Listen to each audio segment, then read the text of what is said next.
શહેરના જુદા જુદા વિસ્તારમાં ઘરફોડ ચોરીના ગુના આચરતી કુખ્યાત કિરણ શિંગા ગેંગને ઉમરા પોલીસે ઝડપી પાડતા 3 ગુનાઓના ભેદ ઉકેલાયા છે। ઉમરા પોલીસ મથકમાં 3 ચોરીના બનાવ નોંધાયા હતા। દરમિયાન પોલીસે ચોરીનો ભેદ ઉકેલવા માટે કાર્યવાહી હાથ ધરીને 200 કરતાં વધુ સીસીટીવી કેમેરાના ફૂટેજ ચેક કર્યા હતા, જેમાં બાતમીના આધારે ઇન્ડોર સ્ટેડિયમ પાસે બર્ગમેન મોપેડ GJ5 TU 9647 લઈને શંકાસ્પદ યુવાન ઊભો હતો।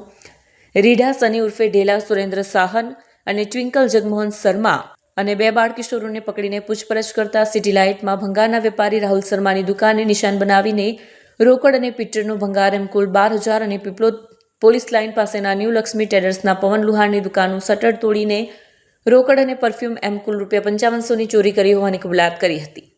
પોલીસે તસ્કરો પાસેથી મોપેડ સહિત મુદ્દામાલ કબજે કર્યો હતો અને આગળની તપાસ વધુ ચાલુ કરી છે।